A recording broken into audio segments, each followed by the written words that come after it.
रहे हैं समेत जिनका विषय है आचार्य कुनकुन देव। सभी को सादर जय जिनेन्द्र। मैं सिद्धार्थी समेत आज की गोष्ठी में मेरा विषय है आचार्य कुनकुन देव का परिचय। सबसे पहले तो आपको सभी को पता होना चाहिए कि आचार्य कुनकुन देव का 5 नाम और वो कैसे आए। सबसे पहले आता है कोंडेश। कोंडेश तो पिछला गांव में एक ग्वाला था। वो अपने स्वामी के गाय चराता था और रोज जंगल जाना पड़ता था। और एक दिन जंगल में नगरवासियों ने आने का देखकर उसको आश्चर्य हुआ और उसने पीछे पीछे चला गया। उसको सोचा कि इसने एक कोमल शरीर वाले नंगे पांव घर में से जा रहे तो विशेष बात अवश्य है। तो उनका पीछे करते करते गया तो वहाँ एक जंगल में पेड़ के नीचे एक मुनिराज बैठे थे। उनका प्रवचन सुनकर कोंडेश बहुत ही गहरी सोच में गिर गया था और वो घर जाते समय तेज बारिश की वजह से वो भीग गया था और घर जाने के बाद उसने खाना भी नहीं खाया। वो सोचते सोचते ही वो वैसे ही सो गया और सुबह उठा भी नहीं। माँ के जगाते समय उसको तेज बुखार आ गए थे तो माँ जाकर वैद्य को बुलाकर उसको औषधि दिलाई। औषधि दिलाने के बाद वो ठीक होने के बाद 4 दिन के बाद फिर से वो जंगल गया। वो जंगल में जाने के बाद पूरा के पूरा जंगल जल चुका था। उसको सिर्फ एक ही पेड़ हरा भरा दिखा। उसको आश्चर्य हुआ पूरा के पूरा जंगल जल चुका है, वो कैसा पेड़ है, सिर्फ वो एक ही हरा भरा है। तो उसके पास में जाकर देखा तो उसके नजरे पेड़ के कोठरी में गया तो पेड़ के कोठरी में उसको ताड़पत्र मिले। तो उसको लगा कि इस ताड़पत्र के चमत्कार के वजह से ही ये पेड़ सुरक्षित है। तो उसे वो सुरक्षित से घर को लेकर गया तो उसको जंगल में मिले हुए मुनिराज का याद आया। तो उसने कल सुबह मुनिराज के पास गया और जंगल में घटित हुआ पूरा घटना को बता देता है और पूछता है कि यह आत्मा है क्योंकि ये जलाने और गलानी है। तो मुनिराज बोलते नहीं, इसमें मेरा और तुम्हारा आत्म के बारे में लिखा है। और मुनिराज आशीर्वाद देते बोलते अगला वो में तेरा नाम पूरा हजारों साल तक याद रखेंगे। तो कोंडेश पूछता है उतना बड़ा कार्य किया क्या है मैंने। तो मुनिराज बोलते तुमने तो सबसे 2 बड़े कार्य किए आज। तो सबसे पहला है तुमने उत्तम पात्र को उत्तम दान देकर जिनवानी का प्रचार प्रसार किया है। और दूसरी बात यह है कि ताड़पत्र के रूप में तुमने जिनवानी का रक्षा किया है। तो कोंडेश सोचते सोचते घर जाता है मैं तो एक साधारण ग्वाला हूँ तो मुझे लोग कैसे याद रखेंगे।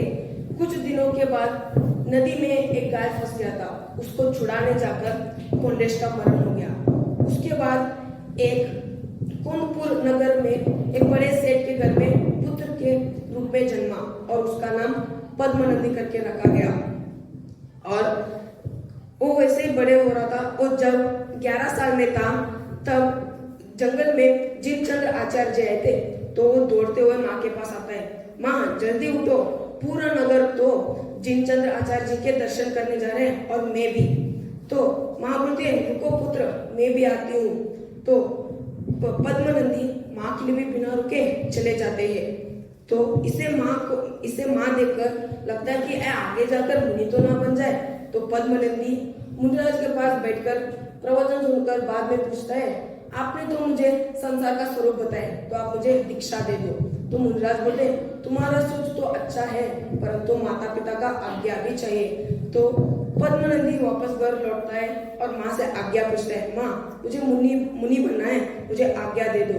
माँ बोलते नहीं पुत्र, मैं तुझे मुनि बनने को आज्ञा नहीं दूंगी। तुम तो मेरा एक ही पुत्र हो, मैं तुम्हें आज्ञा नहीं दूंगी।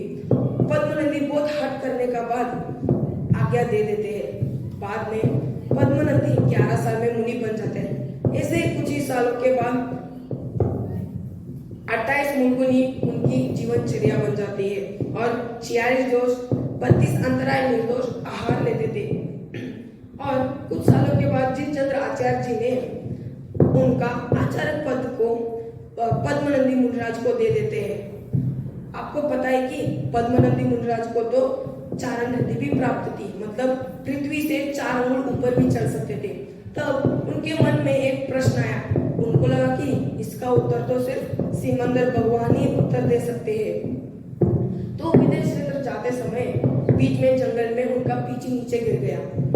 तो पीछे के बिना तो सामने जा नहीं सकते, तो वो वहीं पे ध्यान में बैठ गए। इस बात को श्रावक को पता चल गया। वहां तो मोर तो नहीं थे, तो वहां पे रहने वाले गिद्ध पक्षी के पंखों से एक पिंची बनाकर मुनिराज को दे देते। तब से उनको गिद्ध पिचाचार भी बुलाया जाता था। और वो विदेश क्षेत्र में बैठे थे। तब एक मुनिराज पूछे, हे इतनू सा इलायची जैसा मुनिराज कौन है? तब बोलते, हे बरक क्षेत्र के महान तपस्वी है, ये साधारण नहीं है। तो तब से उन विदेश क्षेत्र में रहने वाले मुनिराजों ने इनको एलाचार्य करके भी बुलाया जा रहा था।